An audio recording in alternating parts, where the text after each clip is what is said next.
This Prime Minister told Australians he would do politics differently. He promised transparency, integrity and a new standard of leadership. Yet what we are increasingly seeing from Anthony Albanese is not openness, but a consistent effort to avoid scrutiny until exposure becomes unavoidable. Albanese talked a big game when he was opposition leader, saying this back in 2019.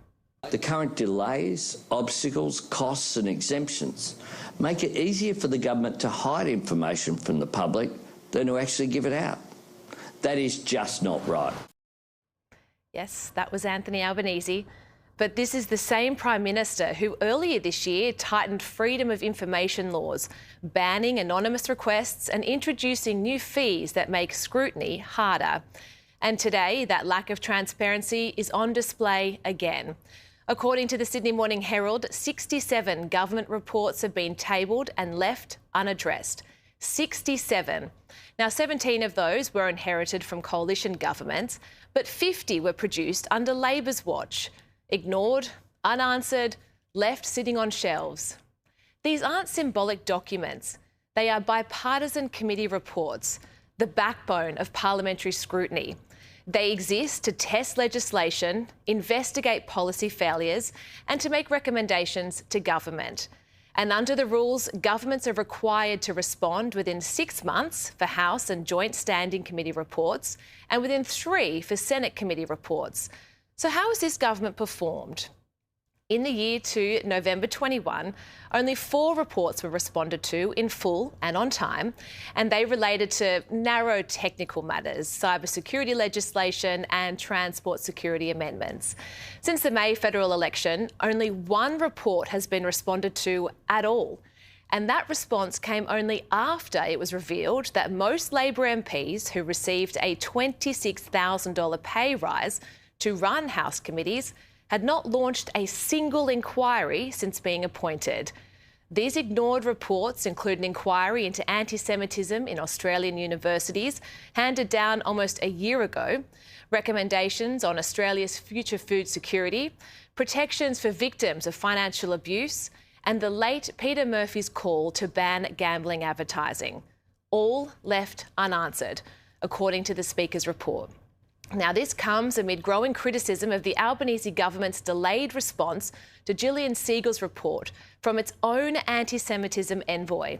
That report was handed down 5 months ago and has sat on the Prime Minister's desk, gathering dust.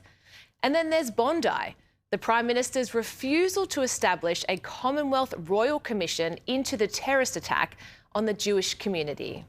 I note the front page of the Oz today, but the whole framework of this review is about that, by Dennis Richardson. And my job as the leader, as the Prime Minister, is to bring the country together, not to seek to divide, not to seek differentiation, but to seek common interest. And that is what I continue to do. That is what I will continue to do as well, because that is the responsibility that I have.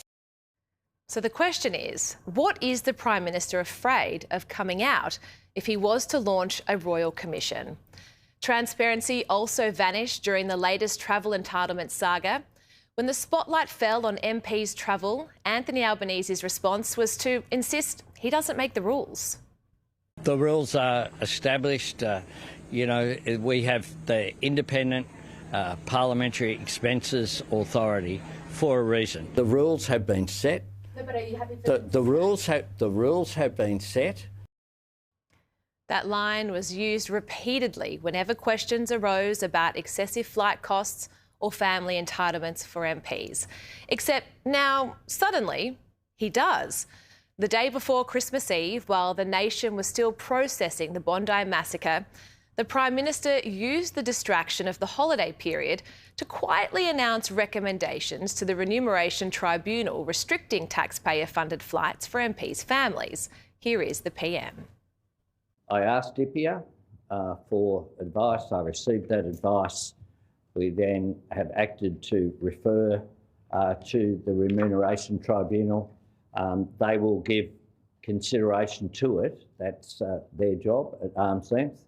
And then they will the process is they then come back to the government. But it is appropriate that we have an arm's length process.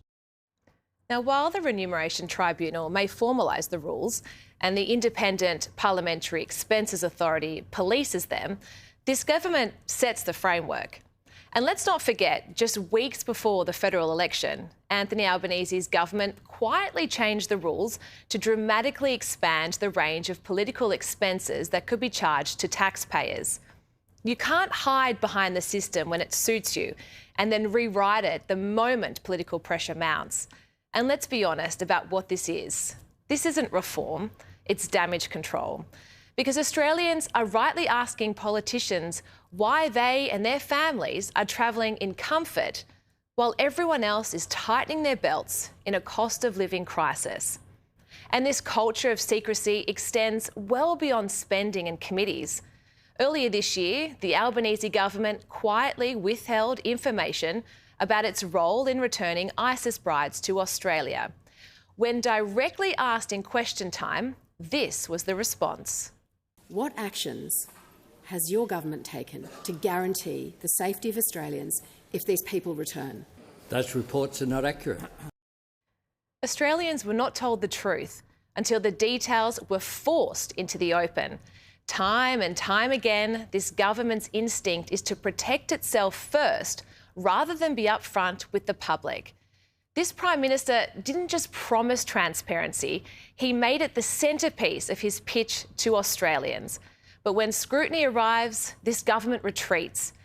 It's not a failure of process, it's a failure of leadership.